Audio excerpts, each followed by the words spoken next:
Lifelong friendships have been destroyed. Multiple fights, suicides, and even murders have been committed, all in the name of one card game.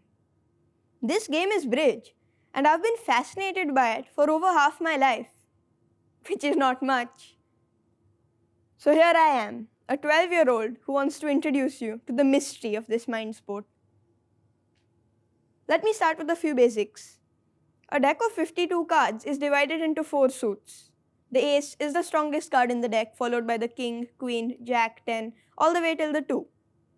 Bridge is played by 4 players. We call them north-south, which is one pair, playing against east-west, which is another pair.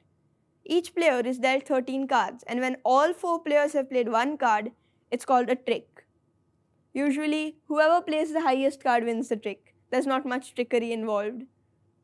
The objective of Bridge is to take as many tricks as possible. It is played in boards of approximately 7 minutes each. The bidding, which takes place before the play of the cards, is a conversation among the 4 players, but it happens without a single word or gesture from any of the players.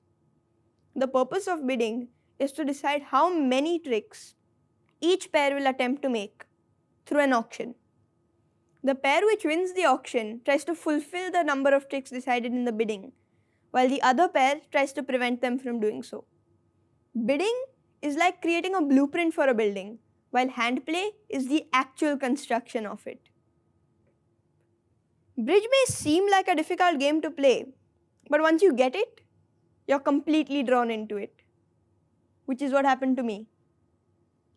Since I was 4, I had been playing basic card games with my grandparents.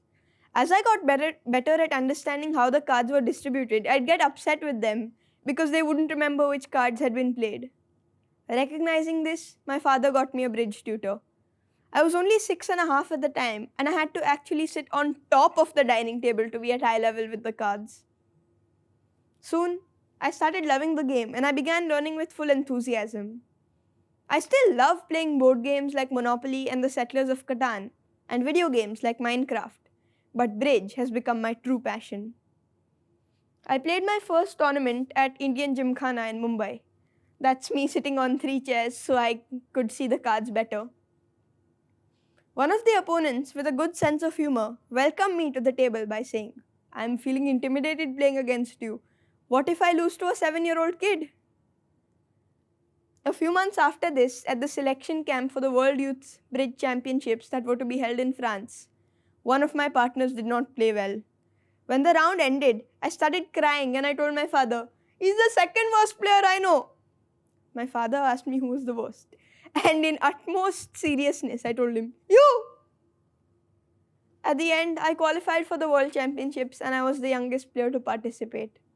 In fact, I even won the Joan Gerard Award for aptitude, fair play, and a friendly international spirit. I later learned from my mentors that no matter how well or badly your partner plays, you should never blame them for the result. Trusting your partner and being on the same wavelength is important to succeed at Bridge. Bridge helps you make friends with new people, no matter where in the world they are. With online platforms today, you can easily find people of a similar skill level or temperament to play Bridge with. This December, I partnered with a 22-year-old Bridge champion from Canada for the first time. We met on Zoom only once before playing a reputed online tournament. Despite our lack of experience playing together, we won first place in this tournament. One of the reasons you are able to adapt to a new partner is because the language of communication, the bidding conventions, follow a basic, universal syntax, just like English grammar. When we play with a new person, we follow the basic rules that are universally used, like nouns and verbs, but we don't complicate things by using figures of speech or passive voice. I only use passive voice when I've forgotten to do my homework. Miss, I thought the assignment was going to be discussed by us on Thursday. If I were 30 years older, I would probably be talking about how Bridge helps you increase your focus, problem solving, analytical, and communication skills, and how it helps you improve your logic, intuition, persistence, etc., which is all true, but I don't want to bore you with all that stuff. One of the most important things bridge has taught me is to stay in the present. I've lost focus and even tournaments in the past by letting one bad board influence another. Bob Hammond, one of the greatest bridge players in the world, says that the boards you play don't have memories. Only you do. And through bridge, I've learned to stay in the present. Bridge players can remember thousands of boards and the best lines of play in a process of learning that continues lifelong and helps hone their intuition. This seems like a lot, but how many tunes do you remember? Maybe 500 or 1,000? It's similar with bridge players. Your brain can recognize a combination that you've seen previously and apply past learnings to current play. Robots have beaten humans at both chess and poker, but they still can't beat good bridge players. Because while they can recognize patterns better than us, bridge engages the creative right side of the brain too. And robots still haven't mastered deceptive play, bidding, or reading opponents. Does that number intimidate you? It should. That is the number of possible combinations that a deck of 52 cards can produce. You might be thinking that with so many possible combinations, whether you win or lose depends on the cards you are dealt. After all, most card games depend on your cards. But an important factor of tournament bridge is that everyone plays the same cards. So even if you get a bad set of cards, what matters is how you play those bad cards compared to everybody else. It may surprise you to know that Mahatma Gandhi was a keen bridge player too, and he used the game to explain the difference between karma, the hand you are dealt, and dharma, what you do with it. Which is true not just in bridge, but in life too. One of the things that I love the most about bridge is how it helps you make friends for life. At the Summer Nationals in India in 2017, I was 8 and my partner was 14. A top-ranked opponent said in Hindi, "Ye bacche kyun khel rahe?" Which means, why are these kids playing? This is a serious event. I used to play quite slowly at the time and I felt pressurized by the opponents to play faster. At the end, my partner and I played really well and we won a rank.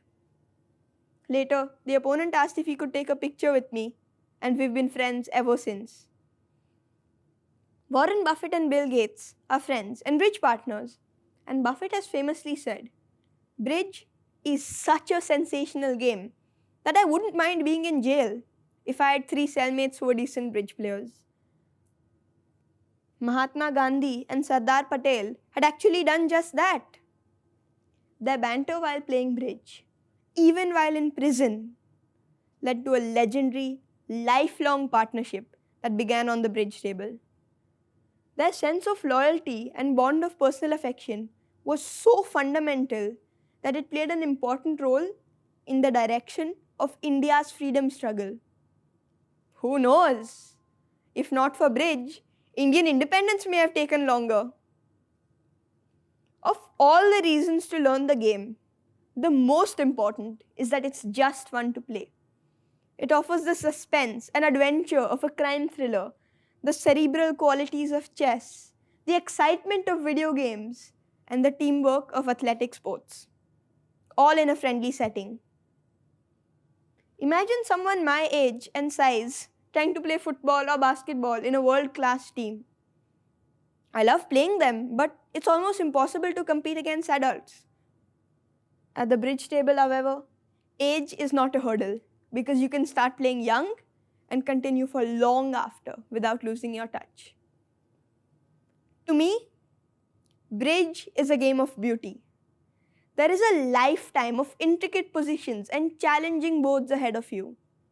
The game is endless, full of gorgeous details that will only reveal themselves to you slowly, over a long period of time, as you play more and more.